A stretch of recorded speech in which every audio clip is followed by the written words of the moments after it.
Welcome to the Maria Liberati Show, where food meets art, travel, and life. What does food mean to you?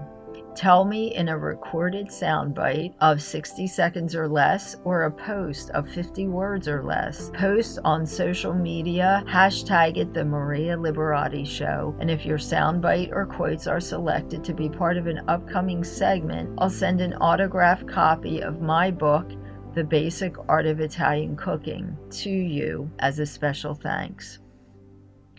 And if you like the recipes and stories in this segment, you can find my book series with more of the same: The Basic Art of Italian Cooking, The Basic Art of Italian Cooking Da Vinci Style, and The Basic Art of Italian Cooking Holidays and Special Occasions, which is winner of the International Gourmand World Cookbook Awards. You can find them all at marialiberati.com, amazon.com, and many other online booksellers. What does food mean to you?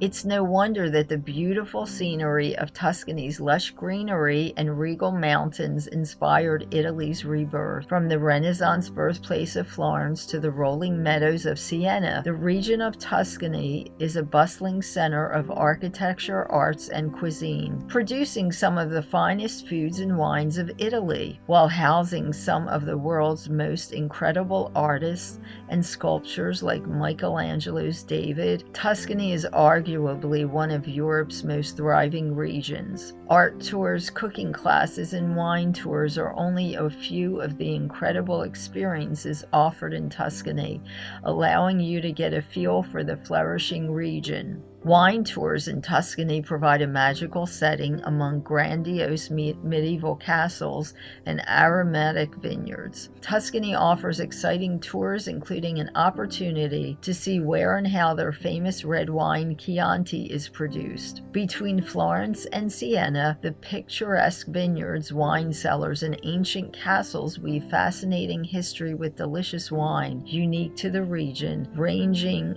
from lunch wine tasting tours with an opportunity to go horseback riding to romantic evening wine dinners with savory antipasti like regional cheeses and olives and vegetables and olive oils. For a Tuscany-inspired antipasto dish, pair Tuscany's rich Chianti with a dish called Carpaccio. Now, Carpaccio traditionally has been an elegant dish of thinly sliced meats, but we're going to do it vegetarian or vegan style. Chianti and Carpaccio, and this vegetarian Carpaccio, combine to make a wonderfully flavorful appetizer that romances the palate. For a delicious vegetarian or vegan Carpaccio, thinly slice 2 green zucchini, 1 red onion, and 1 tomato. Thinly slice all of those vegetables on a mandolin. Then you'll need a handful of fresh basil and mint, finely chopped, salt and pepper to taste, 1 tablespoon of apple cider vinegar, 2 tablespoons of extra virgin olive oil. Arrange the thinly sliced zucchini, red onion, and tomato on a serving plate. Set that aside. In a bowl, you're going to whisk the apple cider vinegar with extra virgin olive oil and add in salt and pepper to taste. When you're ready to serve, pour the dressing on top of the thinly sliced vegetables, and you're going to sprinkle the freshly chopped fresh basil and mint. And if you would like, you can also top it with some shaved Parmigiano or Pecorino cheese. And another of my favorite and simple vegetarian Carpaccio dishes is thinly sliced cucumbers, thinly sliced radishes with fresh mint. So you thinly slice the cucumbers, thinly slice the radishes, arrange that on a serving plate, set that aside. In a separate bowl, you're going to put 2 tablespoons of extra virgin olive oil and a teaspoon of lemon or lime juice. Whisk that together. When you're ready to serve the Carpaccio, pour that dressing on top of the thinly sliced cucumbers and radishes. and sprinkle some freshly chopped mint on the top. And you have your vegetarian carpaccio. And again, you can also place shaved Parmigiano Reggiano or Pecorino on top of that dish.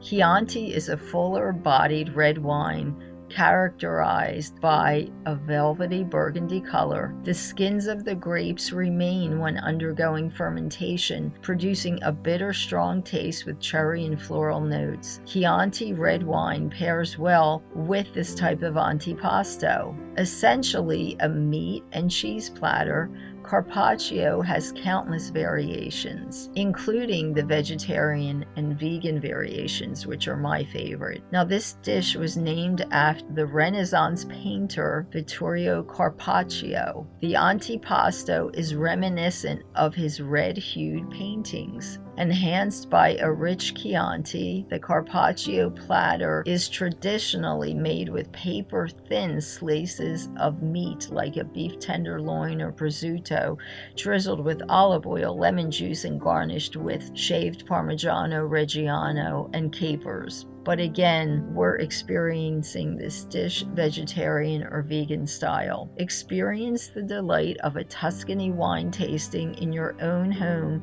with Chianti and a vegetarian or vegan Carpaccio, perfect for an outdoor meal with a dreamy fall breeze.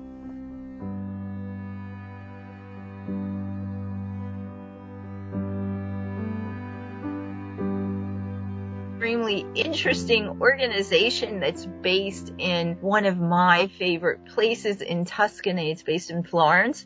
It's called Bucchetta del Vino, and it's a wine windows association. So if you're not familiar with what that is all about, she's going to tell us all about that today. Mary, how are you doing in Florence today? Very well, thank you. It's Good. a pleasure to speak with you. Yes, it's so nice being able to travel to Florence quickly this way since I can't be there and since my audience can't be there. It's our way of being there. So could you briefly explain what a wine window is? I'll try to describe it. And then if any of your listeners want to see images of a wine window, they can go to our website where we have a photo gallery of all the existing wine windows in Florence. A wine window is a very small opening in the side of a house or a palace, and it's about 1 foot wide and about 1.5 feet tall. It has usually a stone frame around it. And it has, back in the old days when they were being used regularly, there was usually a wooden door. And the wooden door had a small knocker on it so that the client on the street side of the wine window could knock with the knocker, and an individual on the inside of the home or the palace would answer. They are usually, they have a very nice shape because they have an arch, and it's either a teardrop arch or what we think of as sort of a Venetian arch or just a regular curved archway. The thing is that these windows were fairly small, but they were large enough for a wine bottle to fit through. So they were made just especially for that purpose. Yes, that's really very interesting. So what led you to founding the organization, Bucchetta del Vino? Well, the organization, there were 3 of us who were the founding members, and now we have more members, obviously. The reason we did this is because there are dozens of wine windows scattered around Florence and in other cities in Tuscany. Yeah. And we felt that nobody was really paying much attention to them because they are not being, until very recently, they were not being used. And so many of them were being plastered over, graffitied, mistreated. Yes. And since they're an original part of many of these old palaces, we felt that they needed preservation. Why we started 5 years ago, we started the Associazione Bucchette del Vino, which Uh-huh. means Wine Window Association. Uh-huh. And we had a couple of goals, which were, one was to tell people about these things, because when you walk down the street, you might Hmm. not notice them. They're quite small, and Hmm. there's so much to look at in Florence. And Yes. so you might just say, oh, it's a little niche, it's a little tabernacle or something Mhm. like that. And I think a lot of people, when they see them, do think that they are religious tabernacles Oh, yes. because they're very similar, but they are different. You know, there are differences, and we know that we know which of these little niches are religious tabernacles, that is for religious figures, Hmm. and we know which ones were for selling wine. Hmm. So we wanted to point out these very interesting architectonic features, and also help people to not destroy or disfigure them, Hmm. which had begun to happen. Yes, and it's great that you form this association, so because those little windows hold so much history, I'm assuming. It sounds like they were used during the bubonic plague, weren't they? Yes, Wow. they're much older than that even. Oh, Okay, the bubonic plague, as most people know, hit Europe over a period of hundreds of years. right. And the worst one being in Florence in 1348, which Uh-huh. the plague decimated about almost one half of the Wow.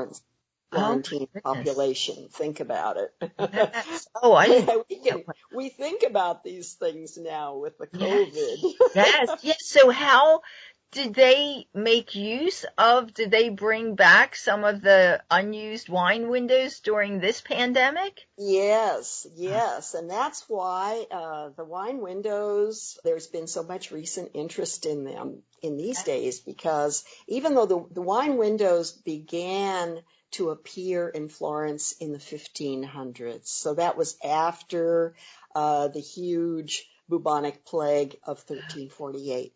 Oh. But we had successive plagues in Florence, and in 1634 we had another bout of the bubonic plague in Florence, and we have written documentation about the wine windows being useful Mhm. for commercial exchange, let's call it, Yes. without contact. And in fact, there is we have records that tell us that merchants would accept money, which was coins in Uh-huh. those days, and they would ask the customer to place the coins in a small basin of vinegar, Huh. Wow. because they knew that vinegar had Disinfected. cleaning power. Yes. And so they would then sterilize, let's call it sterilize, the coins Uh, in the small dish of vinegar before touching them. And of course, they would be handing the bottle of wine to the customer through this small opening. wow. And you don't see each other really. You'd see this hand Uh-huh. coming out through the window, Yes. Yes. but you Wow. don't have direct contact with the customer or the seller.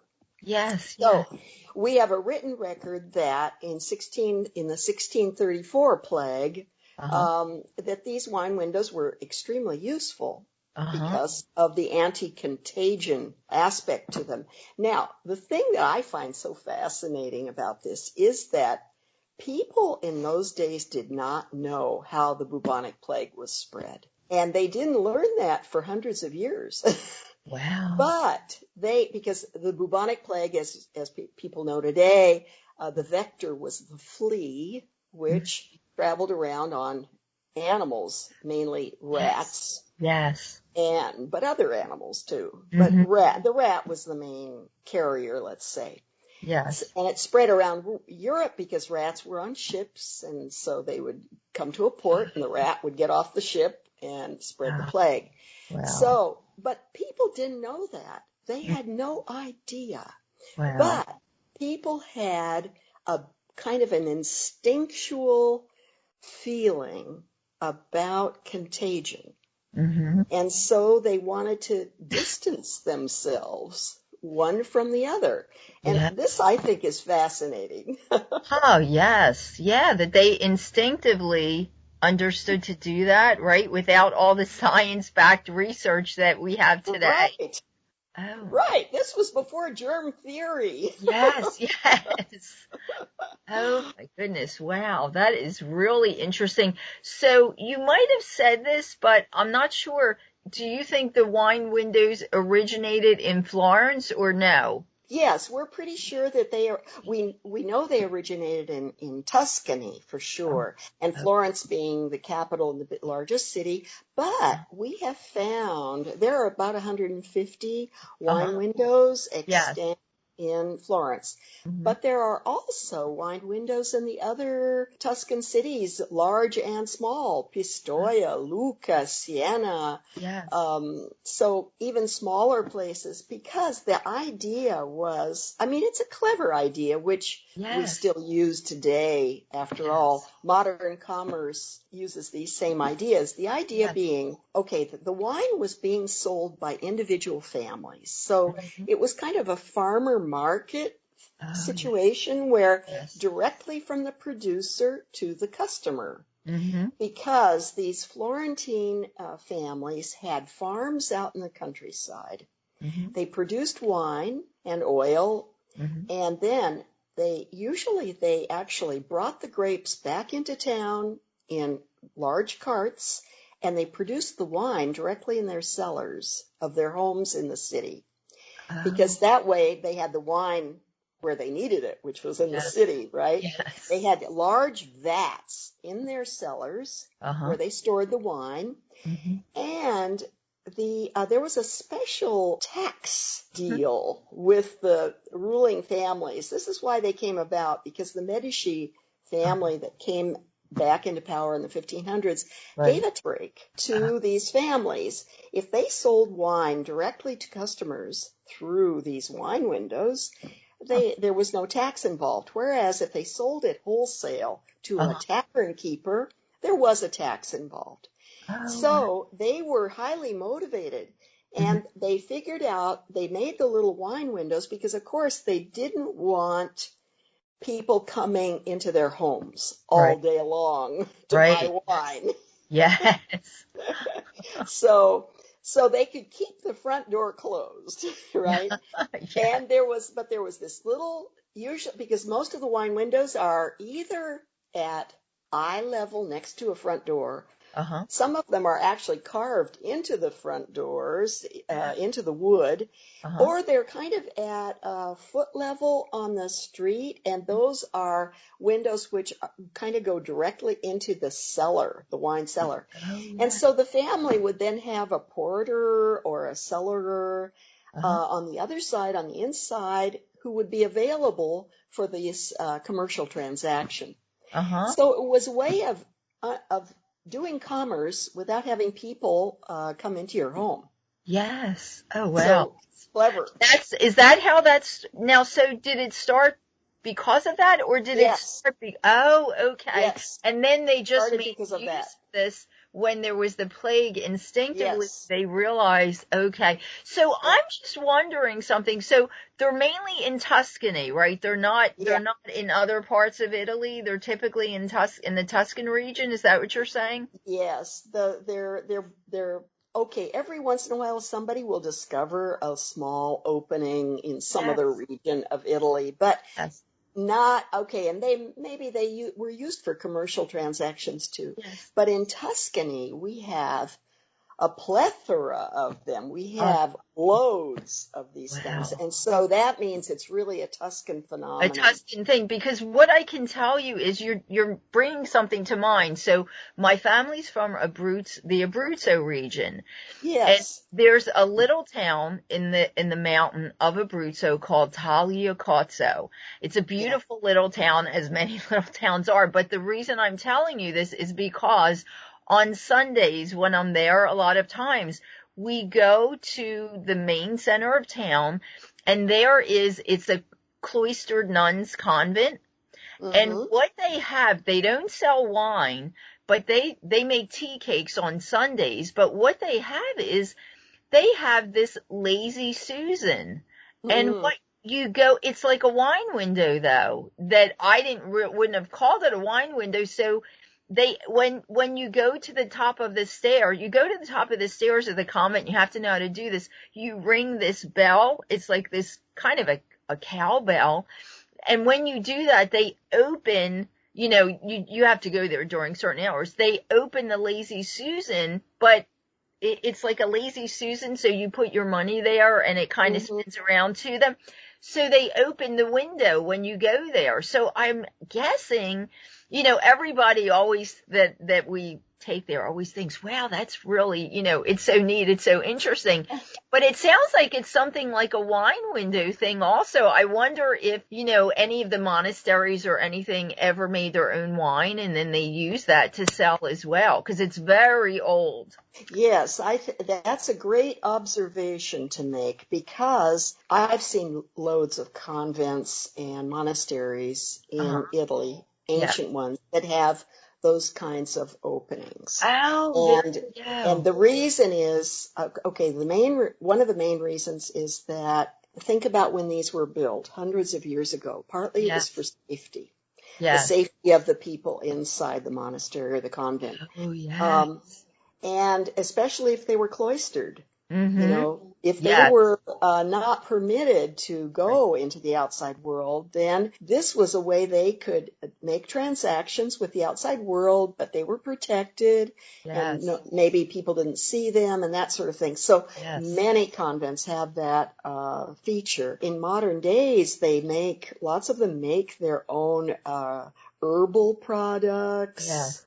wines, liqueurs, this sort of thing. Yes. And if they are a cloistered community, Mm-hmm. then they can sell it through this turntable, this Yes. Yes. turntable window that you described. Yes. Probably the noble families and the landowner owning families in Florence got the idea from the monasteries Yes. and convents. And convents. Yes. Yeah. It's Yeah. just so interesting. It makes such a wonderful Sunday kind of outing, a walk. You Oh go up there and yeah. you teach somebody how to do that because it's a novelty, for today. But I just wanted to mention that because it just brought it to mind why, I'm like, oh my goodness, now I know what that's related to. So yes, it's very, Yes. very, very interesting. So how many, do you know how many of these wine windows are in operation now? It's wonderful that they started this because this is what happened. Uh-huh. After lockdown, we were locked down for 2 months in Italy, Yes. March and April. Uh-huh. When we began to open up in May, um, some of these restaurants downtown that have a wine window, Uh-huh. but they wanted to start selling takeout food for Mm-hmm. people Mm-hmm. and beverages. And so the ones who had a wine window thought, okay, let's put that back into operation because it makes it easier on everybody to maintain distance. And Yes. so I think there's 3 or 4 restaurants and one quite famous ice cream parlor in Florence called Vivoli, which probably most Yes. Yes. people, most tourists who come to Florence Yes. have No. gone to Vivoli at some Yes. point. And so they started this, and it caught on, and it was great. Now the the thing is, not that many restaurants in Florence have a wine window. Right. So, because a lot of them are just in what are now apartments or stores or places that really don't need to use them. So, Yes. So, yes, so they're still there, but they're probably in places that are not being used for what they were used for in the yes. past. They were turned into apartments or something. But I know that Bucchetta del Vino has been getting a lot more attention after and during the pandemic because of what the concept, that it was used during the plague also. How are you handling all that? I think you're probably getting a lot more attention because people are realizing, about these wonderful little pieces of history. Yes, it's been wonderful because we're going to bring out a book, we hope, Uh, this year about the history of the wine windows, yes, written by some of the members of our association. yes, And so it's great to have this focus, yes, worldwide focus yes, on yes. the wine windows because they are unique, Hmm. they're unusual, but they're also, I think, a sort of a great idea that then got transformed over time and used over and over and over again. Drive-through fast Oh, food places, for yes, right. example. I mean, the idea is there's this little opening there and you can, do a transaction through there Yeah. without going inside. Yes, yes. And that's probably the first idea of a drive-through, right? That would be the first, you know. Sure, yeah. The idea is the customer is served, but there's a wall between us. Yes, yes. Oh, that's so fascinating that was thought of such, way back then, and they're using the same concept. So Yes. I wanted to ask you, because I know you're from the USA, but you've been living in Florence for, is it 30 years? Oh, yes, 35, Wow, even so more. Yeah. 35. So is there anything that prompted your move? Well, yes. My husband is Florentine, and I met him in the United States, and Uh-huh. so I came here because he was here. He is here, Uh-huh. and I am very happy to live here. Yes, I can I love imagine. Florence. I love Italy. Yes, yes, yes. It's a beautiful. So, is there anything that you miss about the United States while you're Well, there? I have family members and friends in the United States, Yeah. and so sure, I miss them, and it's a hard time right now because I Yes. try to come back to the United States every year, but Yes. the COVID, I'm having to put that off. Yes. Yes, it's difficult. I can imagine, and I know I do the opposite, like trying to come to Italy for stuff, and I haven't been Yeah, able to for a while, so I can just imagine. But yeah. I wanted to ask you, well, I always ask our guests as a last question, what does food mean to you? Do you have any thoughts on that? Well, I love Italian food. I have to say that living in Italy is a wonderful place to cook and to eat, and because the quality of the ingredients here is fantastic. Fresh fruit, fresh vegetables, um, just wonderful cheeses, wine, variety of wine. The wine is, wonderful. So I kind of feel like I live in a culinary paradise. Yes. There's You eat very well here. Some of the best food I've ever eaten in Italy has been in the homes of friends, not Hmm. necessarily in restaurants. Yes. Um, just people take a lot of interest and care in cooking here, Hmm. and they have really high standards about eating what they want to eat. And so even the simplest things, the simplest dishes and recipes are usually just wonderful. So I feel lucky to live here in that sense. Yes, yes, yes. I think Italy is probably, if you're going to talk about, the meaning of food, that's the place that you can find it. The real food, right? And the meaning of Yes, food, oh yes. my goodness. Yeah, so I hear you, definitely. And so Mary, thank you so much for all this wonderful information, and we'll definitely look forward to hopefully a book or something. But can you tell everybody, like, is there a website, a Facebook page, and Yes, anything else you'd yes. like to share with us?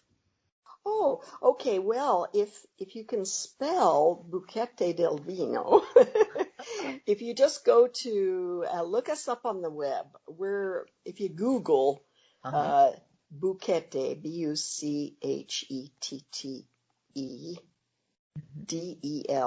del Vino, Vino. Uh-huh. If you do that, .org, Mhm.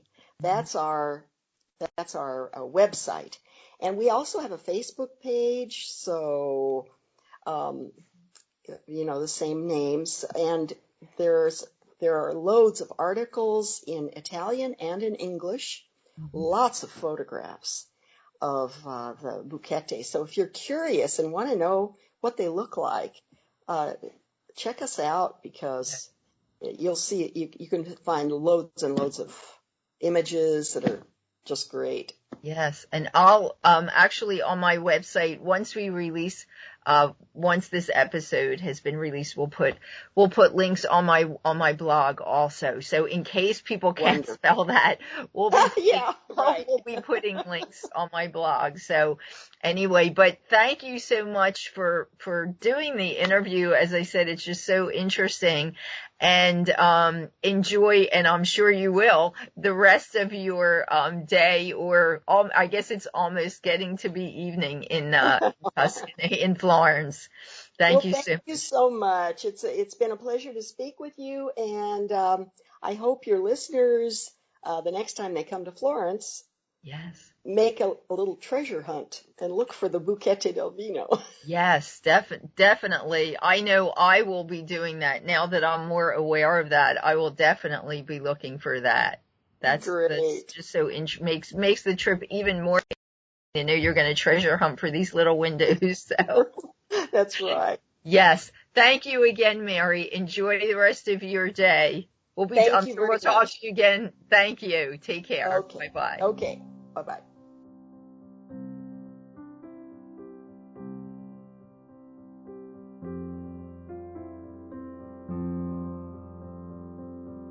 Thanks for listening to the Maria Liberati Show. This is Maria Liberati, and if you want to show off your Carpaccio style, take a picture any of the vegetarian Carpaccio recipes from today's segment, hashtag the Maria Liberati Show, and post on social media. We'll be gathering pictures and posting on my website. Thanks to my producer Britton Roselle and this week's guest Mary Forrest from Bucchette de Vino. Go to my website, marialiberati.com, to keep up with my blog and the show and my book series, The Basic Art of Italian Cooking, The Basic Art of Italian Cooking Da Vinci Style, and The Basic Art of Italian Cooking Holidays and Special Occasions, 2nd edition. That's the one that won the International Gourmand World Cookbook Awards. And don't forget, you can follow me on twitter.com at Maria Liberati. That's twitter.com/M for Maria Liberati. And Facebook, you can follow me at Chef Maria Liberati and Maria Liberati. And on Instagram, you can follow me at Maria Liberati and Chef _Maria Liberati. Don't forget, post your answer to the question, what does food mean to you, in a recorded soundbite of 60 seconds or less, or a post of 50 words or less. Post it and hashtag it the Maria Liberati Show. If your answers are selected for an upcoming podcast segment, you'll receive an autographed copy of my book, The Basic Art of Italian Cooking. I'd love to hear from you and have you be part of my show. So So if you have any questions or ideas for upcoming segments, email me directly at maria@marialiberati.com. Until next time, peace, love, and pasta.